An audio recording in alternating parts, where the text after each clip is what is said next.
It's great to finally catch up with you. Yes. For those who don't know who you are, tell me a little bit about yourself. My name is Dukk. You can call me DeAndre if you want to, but because people mess my name up, they call me Dukk all the time. I am a comedian. Okay. I'm Dukk. I am hilarious. How did you get started in comedy? Got started in comedy back in 2006. I was on Your Mama, and I lost to a girl bad, but it was like I didn't lose. I really won, but I lost on TV. You don't want to go into that. Okay. It was like a breakdown moment. That was when I first started doing comedy, but then I realized I still like making people laugh regardless if I lose. So I went back to college, like in 2008, stopped, and then I came back in 2010 after, you know, the whole Kappa thing. Okay, ladies, if you didn't catch that, he is a pretty boy. All right. Noops. What influences your content? My friends influence my content. They really like to laugh, and so whenever I come around, I can't just be serious. I really like making people laugh, so I think the thing that mostly influences my content is my friends, my family, my bros, everybody that comes around me. My name is associated with goofy, funny. You have a viral hit called Shit Greeks Say. Yeah. How did that come about? We party hard, we stay up late, but most of all, we graduate. Ice. All of us ain't light-skinned. A diva is a female version of a hustler. Bloop, bloop, bloop, bloop, bang. You know. Zeta, 5 bacon. Zeta, 5 bacon. Zeta, 5 bacon. Zeta, 5 bacon. Shit Greeks Say came about when we were working for, I was dropping videos every week, and T-Will was over at Atlantic Greek Picnic. Okay. And he was like, I want you to make a video for Atlantic Greek Picnic so we can promote the picnic, the step show, this, that, and the third. I was like, cool. And he's like, but you gotta make it clean, you gotta make it funny, and I guarantee you're gonna get views. I was already getting views on my other videos, but it was like 5,000, 6,000. So I was like, cool, all right, I got you. And I was like, all right, they got all these, you know, things Greeks say, not things Greeks say, but things people say videos. So that was hot. So it was kind of the biggest task I ever had to accomplish in my career, because I had to make it clean, and you know, Greeks, they be tripping about jokes. I was like, okay, I can make it 5 minutes long, and I can knock out 9 organizations, and it be new stuff instead of just the regular stuff. Once again, you've teamed up with the Atlantic Greek Picnic, and you recently released another video called Naps. How did you come up with that one? Woo!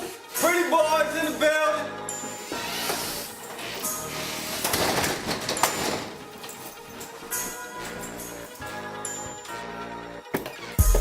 This is nice.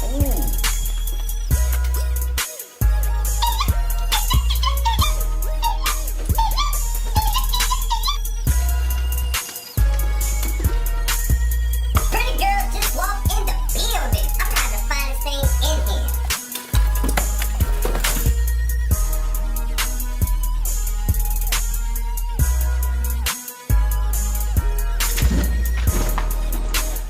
Shout out to my boy Cupid. Follow him on Twitter. The real Cupid is actually an E with a 3. You'll get it. Okay. He had an idea that was called The Real Husbands of Sorority Girls at first. We were supposed to drop it back in January, but Kevin Hart had the whole Real Husbands of Hollywood. I was like, we're not about to, you know, clash with him. I said, we're gonna need a video for Atlantic Greek Picnic, because we got to do it. People want to expect me to do a video. So it went from Real Husbands of Sorority Girls. I said, Cupid, it's not gonna be funny if it's just about the husbands. So he's like, all right, well, let's go back and forth. What can we do? I said, well, let's make it about everybody, because everybody will feel involved. And so I said, how about we put everybody under one roof? Naps came about because I was like, Neos and pro fights. There you go right there. And I was like, Naps, people gonna want to know what that is. It's easy to hashtag, it's funny.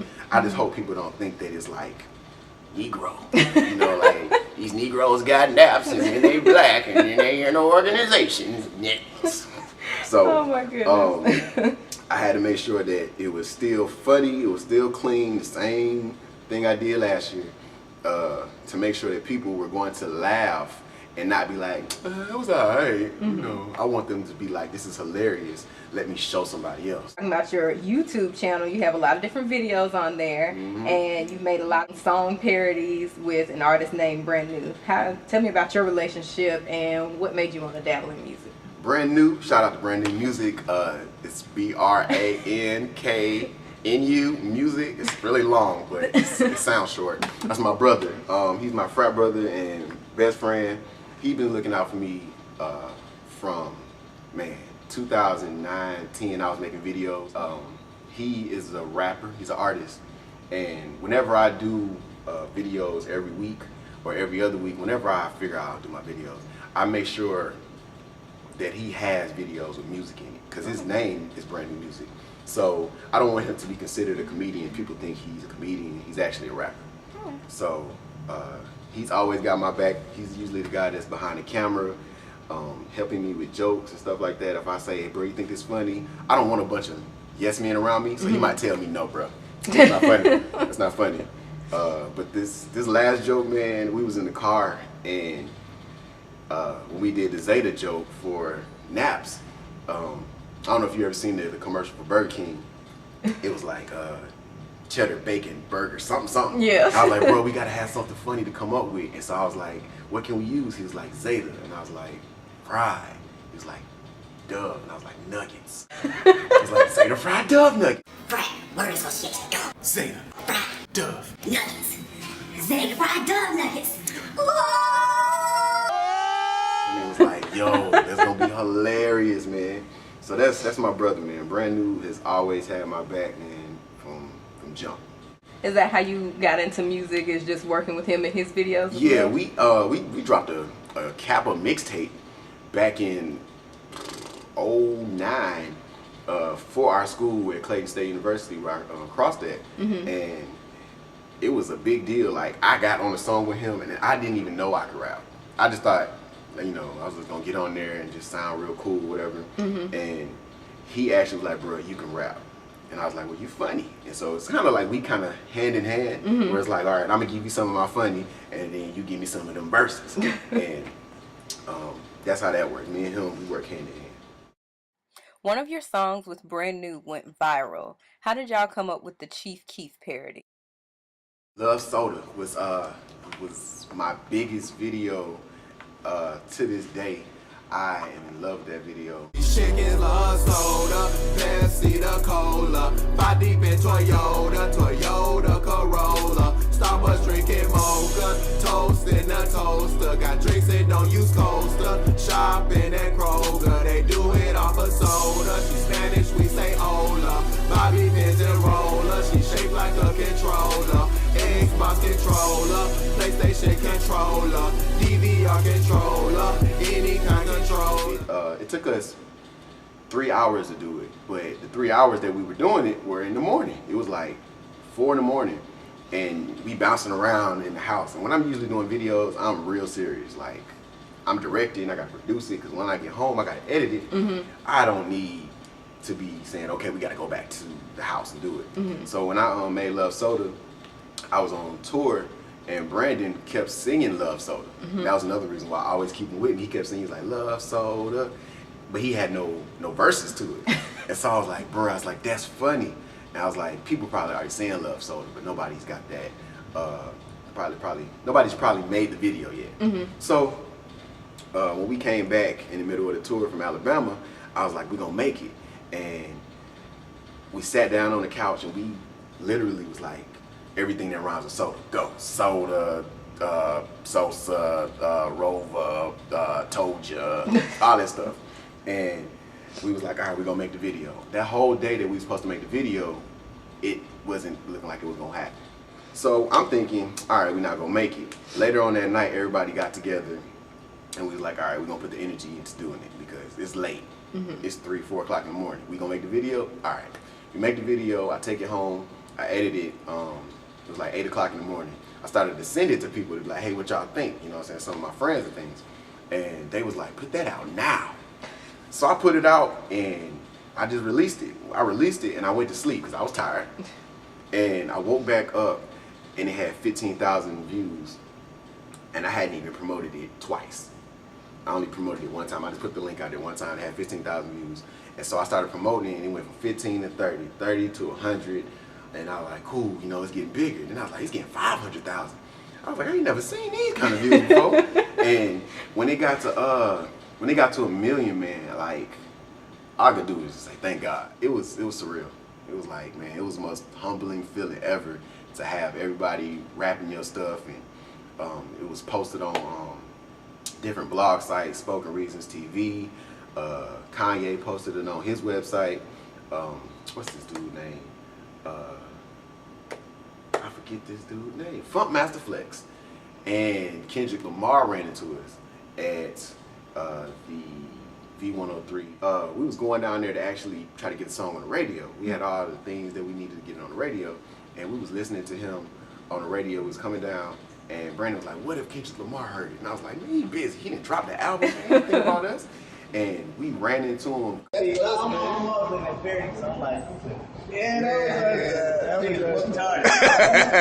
So you seen that?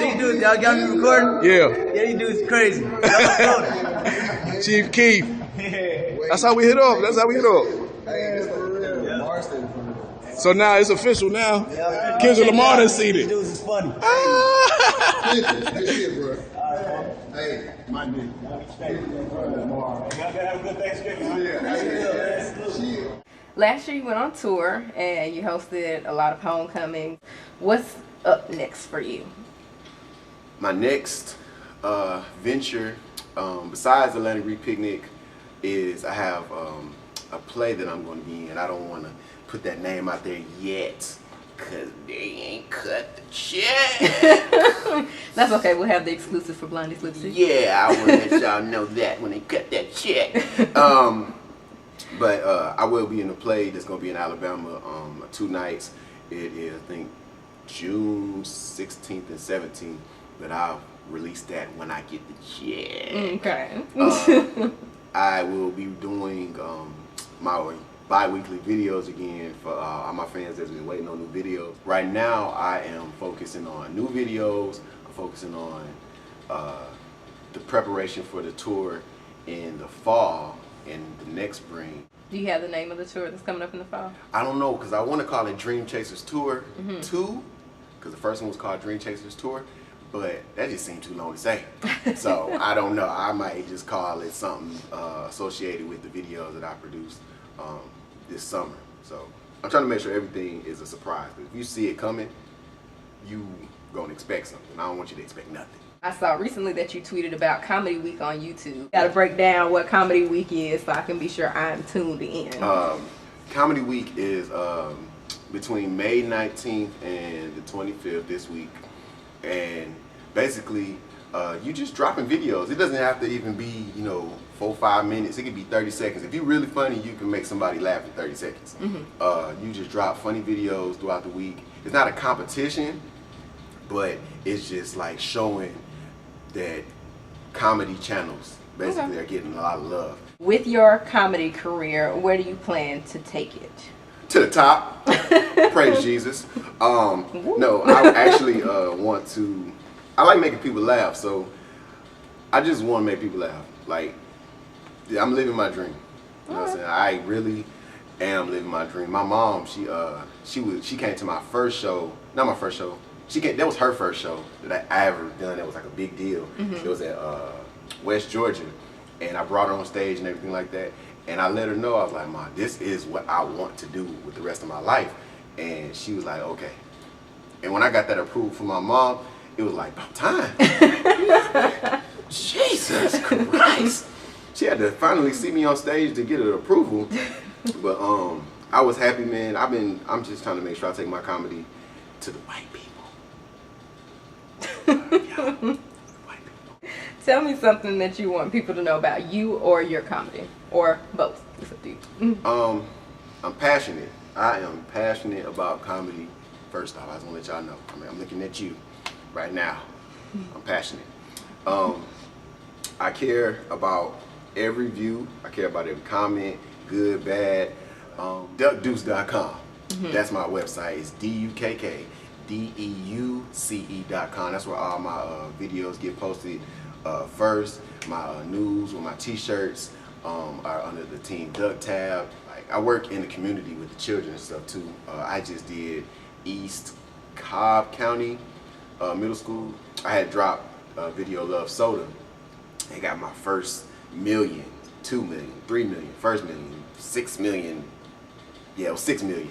6 million plus views, and all the little kids knew about it. So it changed my whole demographics of who I am to the public. Like, I can't just be out there cussing and, you know, grabbing myself and, you know, doing all this other stuff. I make sure that I have good content and consistent content. I do this for my brother. He is 9 years old. This face that you He is 9. Like, he's 9. And yeah, I went my whole life without a brother, and then I had a 9-year-old brother.